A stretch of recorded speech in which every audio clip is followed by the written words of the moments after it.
Ada yang smooth, ada yang kacau, macam-macam lah semuanya. Apalagi tahun 2025 ini kita diperhadapkan dengan prolegnas. Agak-agak susah ngomong Indonesia ini. Di negara-negara lain, satu undang-undang pemilu dipakai berkali-kali. Indonesia? Kalau di Indonesia, setiap pemilu? Alhamdulillah berganti-ganti.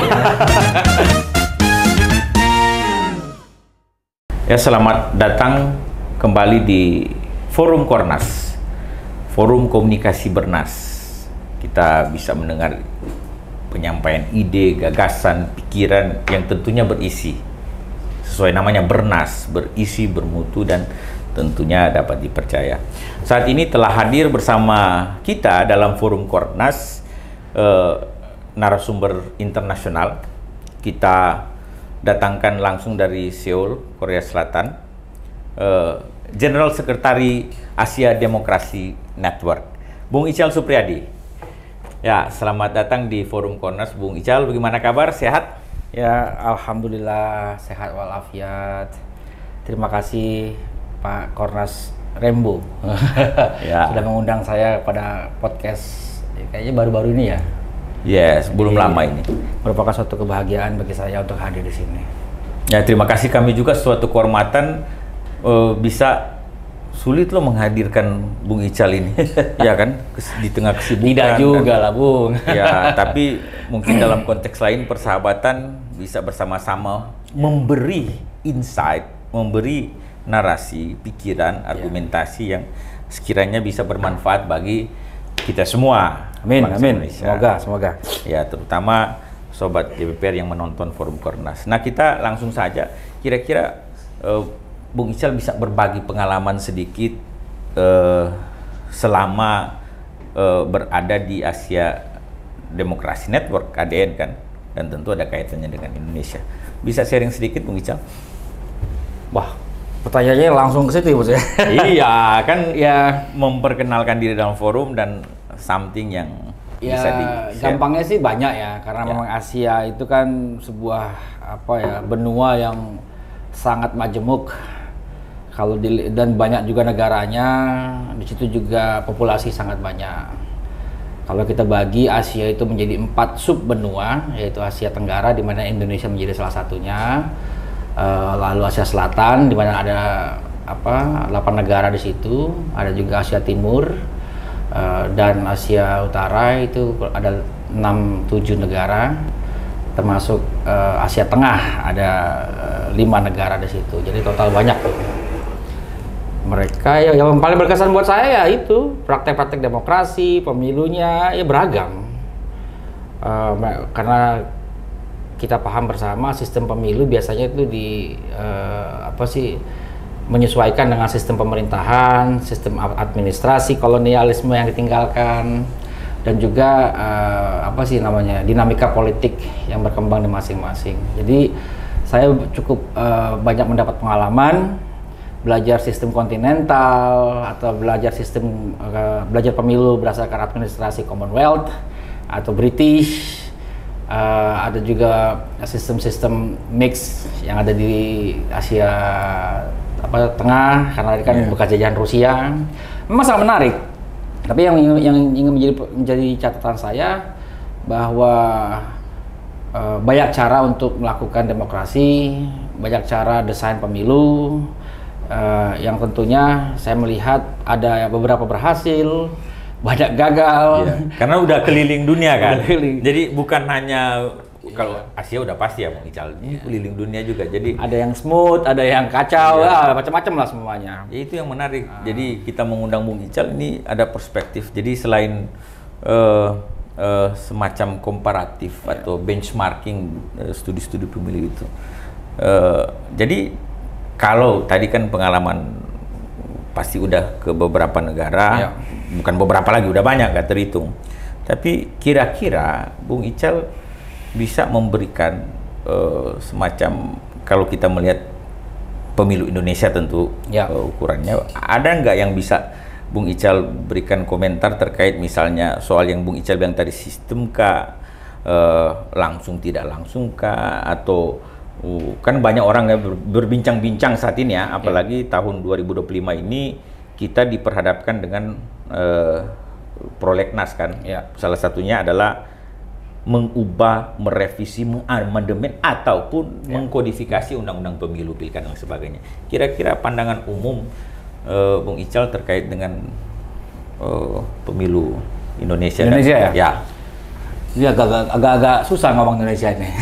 Gak apa-apa, Jadi sambil gini, komparatif studies aja. secara garis besar atau general bahwa Indonesia merupakan salah satu negara demokrasi terbesar.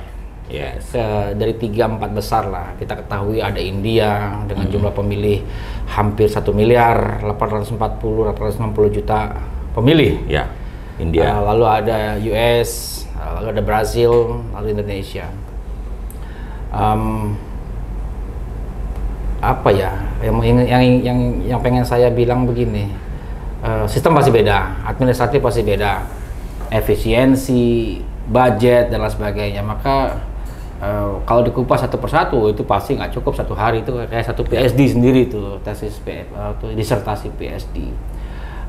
Yang saya ingin lihat itu bahwa ada perbedaan signifikan kalau di negara-negara lain satu undang-undang pemilu dipakai berkali-kali. Ya. Nah, jadi itu yang menyebabkan penyelenggaraan, terusnya peserta maupun masyarakatnya semakin matang, semakin Kalau di paham. Indonesia? Kalau di Indonesia, Setiap pemilu? alhamdulillah berganti-ganti. Setiap pemilu berganti ya. Jadi Menarik juga ini. Jadi kita bayangkan bagaimana kesulitannya. Misalkan kalau kita telusuri dari tahun kita mulai lagi pemilu demokrasi itu kan 99, 2004, 2009 dan seterusnya hingga terakhir 2024 ini. Itu hampir bisa dipastikan setiap pemilu itu pasti ada yang berbeda. Yang pasti itu memberikan kesulitan, tantangan yang cukup pelik terhadap penyelenggara sendiri. Kedua, partai politiknya, pesertanya terus berganti-ganti tuh. Dari tutup, buka, langsung, lalu dirubah lagi sistemnya. Masyarakatnya juga begitu. Jadi yang kita saksikan produk atau konsekuensi pemilu tahun 2024 ini ya sebenarnya hasil dari perubahan-perubahan dan kebingungan-kebingungan serta juga kerumitan-kerumitan yang selalu biasanya undang-undang pemilu itu atau peraturan pemilu selesai hanya dalam hitungan bulan saja sebelum hari H. Bisa dibayangkan nggak bagaimana logistik, nightmare, civic education, voter education dan sebagainya. Yang kedua yang ingin saya highlight itu adalah kalau saya bilang itu fiksasi ya, atau proses pemilu itu, tahapan pemilu itu harus sudah fix, scientific, terus diperbaiki dan terus dipermanenkan. Kalau kita yang dipermanenkan ya prosesnya saja. Jadi seolah-olah pemilu itu terpisah dari sistem administrasi lainnya dari ke bangsa itu. Saya bayangkan kalau di negara lain mereka sanggup untuk menggelar pemilu dalam waktu 2 bulan. Misalkan Thailand, Malaysia, Korea, India, semuanya lah. Kalau kita 20 bulan. Kalau kita 20 bulan ya, juga mudah-mudahan cukup gitu. 17. Karena memang prosesnya panjang itu. Dari DPT saja. Itu untuk ditetapkan DPT coklat berkali-kali. Pembaharuan berkali-kali. Betul kan? Ya. Lalu proses pendaftaran Pemutakhiran lagi, verifikasi pemutakhiran, partai, verifikasi kandidat dan seterusnya. Bahkan di ujung kita juga masih memiliki proses sengketa. Jadi kita bayangkan begitu rumitnya. Jadi kalau ditanya ahli pemilu internasional pun kalau belajar pemilu Indonesia itu rumit. Wah, banyak sekali, tidak sesimpel ini rupanya. Padahal di negara-negara lain simple. Begitu, misalkan saya ambil ilustrasi dalam 2 bulan begitu parlemen dibubarkan atau penggantian antar waktu, karena di negara-negara maju menganut sistem Commonwealth, biasanya kalau ada satu meninggal, berhalangan atau naik pangkat atau naik jabatan, itu posisi kursi itu harus dipemilukan lagi. Maka dalam waktu 2 bulan, distrik atau konstituensi yang bersangkutan harus menggelar lagi pemilu baru untuk memilih pengganti dari kursi yang kosong. Bayangkan, Bro. Atau bahkan dalam kasus-kasus Thailand, Malaysia, begitu parlemen dibubarkan, maka KPU setempat harus menggelar dalam waktu 2 bulan. Tapi Thailand kan beda, Bung Ical. Kenapa? Iya. Apa sistemnya kan? Monark atau monarki? Sebenarnya sistem beda-beda. Ya. Tapi kepastian administrasi pemilunya itu menjadi perhatian saya. Yang menarik yang disampaikan tadi, undang-undang kita cenderung berganti tiap agenda pemilu, katakanlah begitu ya. Memang ada 2008 kalau Pilpres dulu 2009 kan.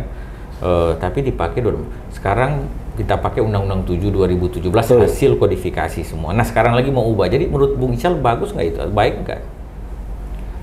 Ya, kalau kayak gitu saya terpecah baik dan buruk.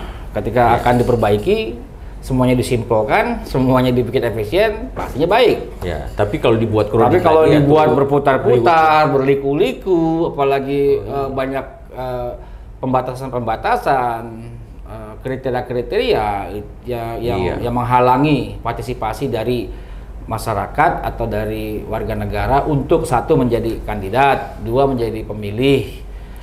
Ketiga untuk berpartisipasi dalam pemilu baik legislatif, calon kepala daerah. Itu yang harus semacam soal keserentakannya, simultaneous tadi kan, keserentakan di 2013 putusan MK menghendaki keserentakan dan berhasil di Undang-Undang 7. Nah sekarang ada juga agenda lain, mau memisahkan keserentakan itu kan. Menurut Pak Bung Ical gimana? Iya kan, semacam pemilu lokal, pemilu nasional lah, atau karena berat 5 kotak dan lain sebagainya. Gimana? Apakah kita tidak matang, ya kan? Sebagai pertama tentu lawmakers, pembuat undang-undang dan naskah akademiknya, kajiannya kurang. Termasuk mungkin kita pegiat-pegiat pemilu yang mengusulkan civil society yang mengusulkan keserentakan, tapi tiba-tiba ingin membubarkan keserentakan itu lagi. Kira-kira gimana pandangan Bung Ical? Ya nggak ada salah sih kalau coba-coba, itu namanya trial. Tapi begitu dia tahu sudah error, maka dia akan kembali lagi. Jadi trial and error. Trial dan error. Biasa aja. Ya yang bahaya itu gini, sudah dikembalikan ke tidak serentakan, tiba-tiba nanti dikembalikan lagi serentak lagi gitu loh. Jadi trial error, kok kita nggak belajar itu. Saya pikir menjadi sebuah bangsa atau sebuah tendensi arah demokrasi yang tidak jelas juga. Artinya di situ juga kental dengan lobby dan dinamika politik, partai politik yang ada. Memang sejatinya sistem pemilu, sistem kepartaian, dan lain sebagainya itu memang usernya adalah partai politik. Makanya kan dia mau ubah utak-atik ganti segala macam kan biasanya itu ada arah politik, ada tujuan politik. Tentunya kalau kita bicara DPR, ya yang mayoritas yang setuju tentang itu. Tapi kadang-kadang pembuat kebijakan lupa, meskipun usernya partai politik, kandidat, tapi end usernya sebenarnya adalah rakyat. Nah, di mana rakyat dalam pemilu itu? Biasanya kan cuman pergi dia pilih, coblos, pulang, lupakan lagi 5 tahun, kembali lagi dan terus berulang-ulang gitu. Menarik sekali. Jadi berarti Bung Ical mau bilang begini, termasuk kita membentuk undang-undang harus ada aspirasi masyarakat dong. Bisa nggak kita buat itu? Jadi kalau sekarang kan mungkin naskah akademik saja atau FGD, undang-undang elit-elit juga kan. Bisa nggak misalnya lewat forum ini ada pikiran, kita tentunya bukan referendum tapi semacam itu meminta pikiran-pikiran dari masyarakat. Menurut Bung Ical? Ya, ini nanti kan kata mereka kita sudah menyerap aspirasi yang tadi Bung Randy bilang itu kan dari asmara akademik gitu kan, aspirasi masyarakat. Tapi sebenarnya masyarakat itu kan banyak, bukan hanya golongan pintar atau akademik, tapi ada golongan praktisi misalkan kayak NGO yang membawa advokasi dan juga kelompok-kelompok yang berbasis komunitas. Yang terdampak langsung atau tidak langsung oleh sebuah pembahasan undang-undang atau nanti pengesahan undang-undang ketika sudah jadi. Sayangnya Indonesia tidak menganut direct demokrasi. Direct demokrasi itu kalau ada perubahan undang-undang, konstitusi, minta pendapat langsung tuh rakyat. Rakyat kan. Dia mau merubah satu pasal dalam konstitusi saja, semua rakyat harus referendum atau bahkan rakyat diberikan yang namanya direct engagement atau direct demokrasi. Misalkan saya Bung Randy anggota DPR, Kita bisa tuh bikin petisi. Kita bisa bilang investigasi Bung Randy. Kalau memang tanda tangannya cukup, bisa diteruskan ke dalam proses-proses yang ada. Kalau kita kan tidak. Begitu memilih di hari H, pencoblosan, sudah selesaikan semuanya. Paling pun kalau dalam ada pembahasan undang-undang, akan terjadi debat yang sangat panjang. Dan biasanya suara masyarakat termarginalisasi. Ketika mereka bilang, sudah diskusi, sudah konsultasi, jadilah barang itu. Kadang-kadang prosesnya juga bisa dipercepat. Kita sudah tahu lah yang beberapa waktu lalu dalam satu malam jadi itu barang. Iya. Ada yang sudah bertahun-tahun, berbulan dan bertahun tidak jadi juga. Jadi batasan ideal partisipasi masyarakat yang terwakilkan dalam berbagai organisasi, basis komunitas, akademik, atau pihak terdampak itu tidak pernah jelas standarnya. Harus 100 kah yang dikonsultasi? Harus berapa kali konsultasinya? Biasanya disediakan ruang, tetapi kadang-kadang informasinya terbatas. Itulah yang terjadi selalu berulang dan terus berulang. Hingga banyak masyarakat sipil yang tiba-tiba turun ke jalan karena menganggap undang-undang itu terlalu cepat. Ya, produk elit lah. Iya, produk elit. Kalau kami di internasional, kami bilangnya draconian law. Ya. Jangan lupa, demokrasi itu draconian. Ya. Kayak ya Definisinya undang-undang yang memang draconian itu adalah yang penguasa gitu lah. Nah, saya kira drama Korea. Drakon. Iya. Dan kadang kita lupa demokrasi itu bukan hanya itu banyak cabangnya, tapi diantaranya kalau bagi saya yang paling penting kita lindungi adalah proses demokrasi dan juga institusi demokrasi. Nah, saya sedikit aja Bung ya. Iya. Proses demokrasi itu apa? Ya pemilu, ya dong. Ya. Pembuatan undang-undang, kebijakan dan sebagainya. Terus kalau institusi demokrasi itu apa? Ya kayak KPU, Bawaslu, KPK, pers, itu institusi-institusinya. Tapi ketika dua-duanya sudah bisa dikontrol, maka disitulah terbuka apa sih potensi demokrasi melemahnya atau lubang-lubang atau ancaman demokrasi dari situ, Bos. Ya. Tapi menarik tadi soal proses demokrasi tadi dikaitkan dengan tadi ya. Jadi interpretasi dari kedaulatan rakyat ada di tangan rakyat ya kan dan dijalankan dengan undang-undang. Tadi benar. Jadi seolah-olah rakyat itu, voters itu dijadikan voters pada 5 menit bahkan 10 menit. 1 hari, one day. Yeah. One day demokrasi. Ya kan artinya kedaulatan itu. Dan Bung Ical tadi memberi pandangan bahwa harusnya terlibat juga dalam proses politik, proses demokrasi, termasuk membuat regulasi tadi. Ya. Nah, itu pesan Bung Ical untuk kita semua yang kiranya dapat memperbaiki demokrasi kita. Termasuk yang tadi menarik apa? Draconian. Google aja itu. Enggak, Drakon itu kalau kita plesetkan drama Korea kan, drakor kan. Drama Korea ya kan. Jadi jangan sampai maksudnya demokrasi kita proses pembuatan undang-undang jadi drama Korea ini. Kan ada quote Korea maksudnya elit-elit kan. Nah, jadi partisipasi masyarakat sangat dibutuhkan dalam konteks bukan hari H pungut hitung, tapi continuously ya kan, berkesinambungan. Ada lagi kira-kira pesan-pesan terakhir Bung Ical sebelum menutup sesi kita? Ya, kalau ditanyakan refleksi demokrasi di Indonesia dengan yang ada di banyak negara. Tentunya saya tidak mau membandingkan apple to apple, yang di sini bagus, nanti kita elu-elukan. Karena memang juga ada beberapa praktek atau proses atau ikon-ikon demokrasi kita yang memang sebenarnya juga unik dan menarik dan banyak diperhatikan oleh banyak negara. Ya, cuman ya kalau kita bicara tentang demokrasi prosedural dalam bentuk pemilu itu satu memang harus sebaik-baiknya ada kepastian hukum. Baik tata cara, prosedur, lalu sistemnya, dan kalau bisa idealnya ini ya tidak berubah paling tidak dalam 15-20 tahun sehingga terjadi kematangan pemahaman seluruh pemangku yang apa ya namanya yang terlibat di situ. Jadi sistemnya tidak boleh berubah serta-merta atau setiap pemilu ya. Bayangkan dalam sebuah perahu pemilu itu banyak komponen. Ya. Ada partai politik, ada peserta kan ada juga yang independen toh. Katakanlah peserta, ada pemilih, tapi kan juga ada jurnalis, ada hakim yang terlibat ketika judicial nanti. Juga ada akademisi, pemantau. Satu komponen saja berubah. Bayangkan tidak semudah menginfokan 1-2 orang, tapi seluruh komponen terlibat harus diinfokan. Apalagi kalau sistemnya berubah.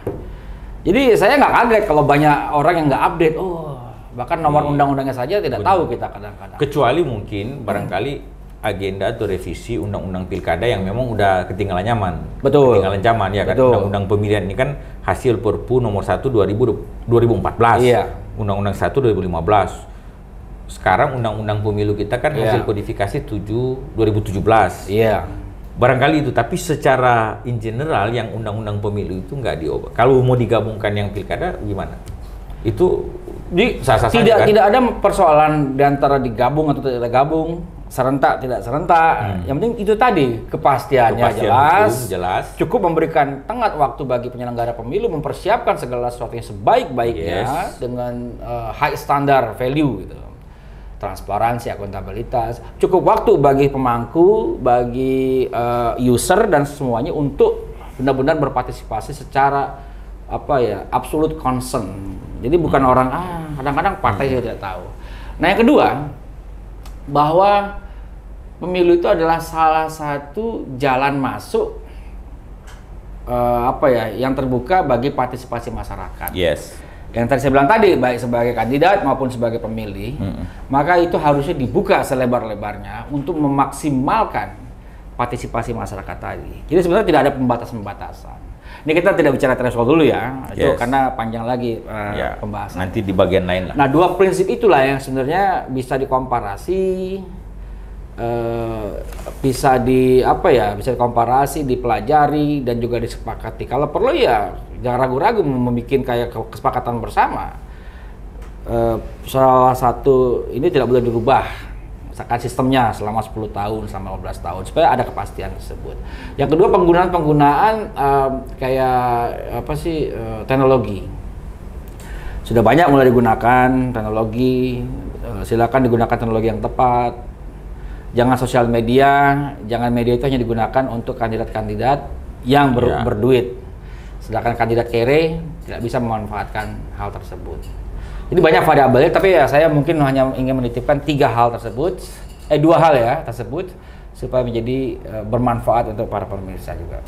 Iya, artinya sistemnya yang jangan selalu cepat berganti, tapi sebenarnya kita juga harus adaptable ya dengan situasi dan kondisi terkini. Makanya ada ruang-ruang sebenarnya revisi atau perubahan undang-undang, ya kan? Tapi tidak mengubah totally different. Yang soal sistem-sistem tadi yang Bung Ical bilang, itu yang kalau cuma teknis-teknis ya nggak apa-apa lah. Nah, itu kita perlu curiga, Bung. Begitu kalau ada last minute changing itu biasanya kan 2 motivasinya. Oh iya. Memang menyelamatkan aspirasi rakyat atau memasukkan barang-barang pesanan untuk partai politik untuk keuntungan partai politik. Yang tidak diketahui ya. Nah, itu juga bahaya. Nah, kalau 2 mata koin ini kita timbang, kita ukur, kita simpulkan, kok saya lebih percaya untuk dimanfaatkan untuk memasukkan pesanan-pesanan politik tersebut ketimbang dari substansi yang sebenarnya penting untuk dimasukkan. Jadi itu juga tanda awas untuk kita dalam rangka agenda prolegnas ini ya. Betul. Yang dalam rangka revisi undang-undang pemilu dan ada juga caranya nanti sudah masuk dari tahun pertama tiba-tiba nanti baru disahkan menjelang pemilu gitu. Iya. Ya memang agak ada terkesan akal-akalan. Jadi yang kayak gini-gini lah sahur saya. Kita harus banyak pangkas untuk mencerdaskan masyarakat, pemilih, voters, dan juga menguatkan demokrasinya, khususnya pemilu. Ya harusnya ada kepastian-kepastian yang lebih Iya. Apalagi ya, lebih awal, lebih dini, dan lebih Intinya partisipasi pemilih voters jangan hanya pada hari H, harus berkesinambungan sampai sekarang. itu lebih panjang lagi tuh. Makanya forum Kornas ini berguna ini sekarang ya kan. Ya, terima kasih Bung Ical. Ya. Memang bernas sekali bicara dengan Bung Ical, tapi nanti kita ada forum Kornas untuk Bung Ical 1, 2, 3 dan seterusnya, nggak boleh putus. Ya. Terima kasih, sangat bernas yang disampaikan oleh narasumber kita Bung Ical Supriyadi yang memang isi kepalanya bernas, tidak ada konganya atau ampasnya atau apa, ini berisi semua. Terima kasih, sampai jumpa lagi di forum Kornas selanjutnya, sahabat JPPR dan seluruh voters pemilih Indonesia. Ya. Ya. Sampai jumpa. Terima kasih.